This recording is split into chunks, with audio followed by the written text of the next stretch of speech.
For my third and final video on Eberron Forge of the Artificer, I'm going to take a look at the other stuff, as well as just give my general thoughts as to whether or not this is worth it. I think we've been pretty blessed this year with an array of amazing D&D books, albeit not the ones from first party for the most part. So I think it's worth weighing up whether or not you want to get this. If instead of something like Crooked Moon or Grim Hollow or Helliana's or any of the other amazing books we've had in this year and in recent years generally. If that's something that sounds good to you, then please come with me as we check out some of the Bastion options and how the adventures look and all that good stuff, shall we? So we've already gone through the Artificer itself and then all of the character options. So we're going to take a look at all of this stuff, basically. I'm going to quickly explain the magic items in this book are basically the old Artificer infusions, but made into magic items, which is good because it makes things slightly easier. Good work. There's also some stat blocks. I've not really taken a huge amount of time to look through the stat blocks. They all seem relatively generic, but it's never a bad thing to have more. So first up are the Bastion options.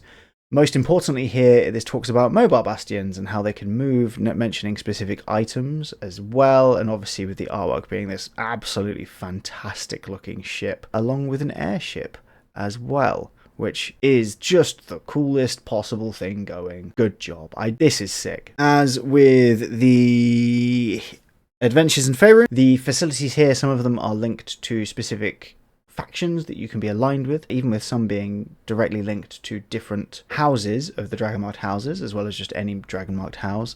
You also have an Artificer's Forge and things like that. These are good. It's important to have more options here. I'm going to have a look at the Artificer's Forge and the Construct Forge because they sound tasty. So the Artificer's Forge, you need to be able to use artisan's tools as a spellcasting focus. So this is for artificers. I don't know why it doesn't just say that. Maybe they're planning something later on. Requires 2 hirelings. It's a roomy room and it's for craft. If you create a magic item in your bastion using the rules in the Dungeon Master's Guide, or one or both of the facility's hirelings can assist you, reducing the required time for crafting. When you issue the craft order to this facility, you commission the facility's hirelings to craft common or uncommon magic items chosen by you from the DMG. The facility has the tool required to craft the items, and the hirelings have proficiency with the tool as well as proficiency in Arcana skill. The 2 hirelings assist each other, reducing the time required to craft. If the item allows its user to cast any spells from it, the hirelings have those spells prepared. Whenever a magic item in your bastion regains charges, it regains 1 additional expended charge. It's interesting enough, right? And then Construct Forge lets you make constructs. This is a level 17 facility, to be fair. So yeah, I've not really used the bastion rules in my campaigns yet. There are 2.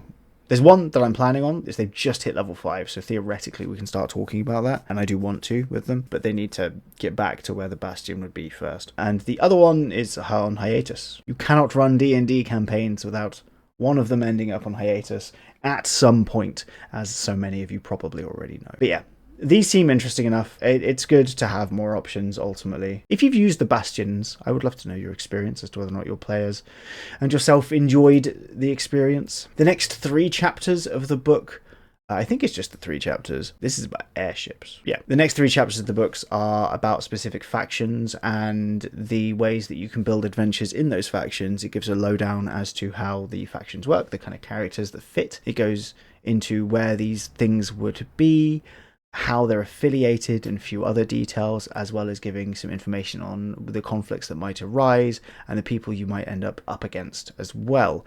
It also gives a brief example of an adventure here. I really wish these were more fleshed out. I know that that's not the point of the book, but it's the same way they did things in the Adventures in the Forgotten Realm as well, where it's just kind of suggestions rather than genuine adventure books, which means that the number of adventures we've got with 2024 rules officially is actually very, very low for anyone that hasn't already built themselves an adventure. It's good to have things like this, and it does have suggestions of quests here as well, different adventures and how you can go, and the kind of arcs that you can go on again. And I don't dislike it, I just think it's a good companion for other ways of going through things. It does give an awful lot of detail on the districts that you can find within the different neighborhoods, which is very good, obviously. And then a couple of encounters as well. Just one very short adventure, basically. The enemy of my enemy here, the hook, so why they're doing it, and then the specific little encounters. But it's so hands-off, which is really, really good for seasoned DMs, but I think there's a lot of DMs, seasoned or otherwise really, that want a bit more actual guidance and instruction, I guess,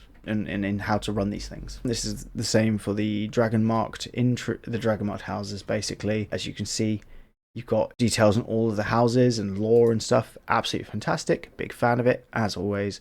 And then specifics as to what the adventures could be here, as well as some more stat blocks.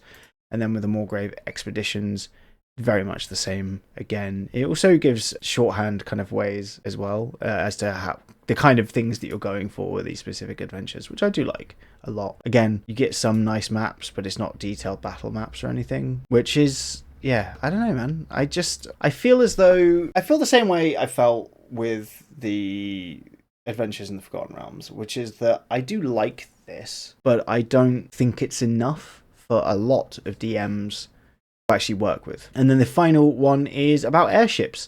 It talks about how you can actually use these in combat, how they work, the kind of damage that they do, as you can see, along with different element engine types, the kind of restrictions they have, the kind of different ships that you have, along with some really nice artwork and the number of crew and things like that. It's cool stuff, ultimately, along with also explaining how you could upgrade it and how much it would cost. I like it a lot. I think using these in combat as a DM would probably be a little tricky, but it's nice to have more options, basically. It also does give, you know, different crew stations and weapons that each individual airship would have. So you could run a full combat between airships. I don't know how good it would feel, but you can do it. It also gives you travel pace and challenges and encounters and stuff that you can come up against as well. So again, it's kind of hands off in its approach. At least the elemental airships is like actual mechanics rather than being a little more wishy-washy. Oh, it's worth noting as if you bought Eberron Forge of the Artificer, you also get Fated Flight of the Recluse, which is an adventure that they threw in because of the delay, if I recall correctly. This is more of an actual adventure, but is still a little loose on general details, but it's a lot more in depth than the other ones, which is good. I think I contradicted myself about 4 times in that half-a-minute stream of consciousness. Apologies. It's good that we're getting an actual adventure as an example. I am happy about that. Good stuff, basically. So yeah, I'm glad that they chucked this in. I would love to see more of these. We've had a few free adventures, to be fair, right? So maybe I should just be checking those out more than I am. Maybe that's on me. Anyway, that's basically it for the book, outside of the stuff that we already talked about. So the final question here really is, do I think this is worth buying? The answer to do I think it's worth buying is honestly yes. I think this is better value for money than the other things that Wizards put out this year, outside of the Monster Manual that came out this year, right? Yeah. I think it's a solid supplement. I think it contains a good mix of things for both DMs and players. It has a lot of inspiration in it, as well as details on Eberron, although it's not all encompassing in terms of the lore of Eberron in the same way that the Adventures in Faerun book was. But it is also $30 as opposed to the cost of the Faerun books, the Forgotten Realm books. So yeah, I like it. I wish the Artificer was stronger. I wish that the design decisions in some of the subclasses made more sense. I don't like the feats, as I have said. I love the power level of them. I don't like the way that it sands off the edges of different classes. I really like the species options overall, and the bastion options and adventure hooks and things like that are all pretty solid. So I do think this is probably worth picking up. If you want to pick this up, you don't have to.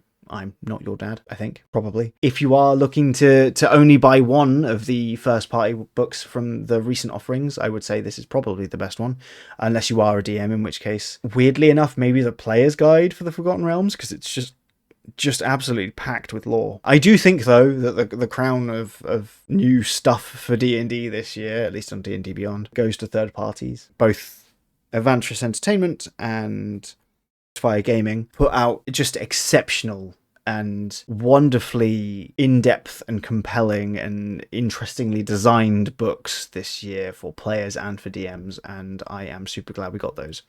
I'm still keeping my fingers crossed for some sneaky third-party drops at the end of the year, but we'll see what happens. But that is it for this slightly shorter video, I think, for the sanity of all of us. You don't need to hear me rant and rave about the things I've already talked about. If you do want to hear me talk about the Artificer in depth, or the feats and the species in depth, you can do so. I'll leave links in the description. The temptation to say links in the doobly-doo is overwhelming, and I only really started watching Matt Colville like 6-7 months ago. Anyway, that's it. This might be my last review for the year if nothing else comes out. It's odd to think about, but I'll still be doing build guides and whatnot. So if you enjoyed this, please like and subscribe. It means a huge amount. It helps me be a person on YouTube. I was enthusiastic. I'm real bad at this. But if you enjoyed this, yeah, I hope you did enjoy it. I hope you take care. I hope you had a wonderful weekend, and you have a wonderful week ahead of you. Goodbye.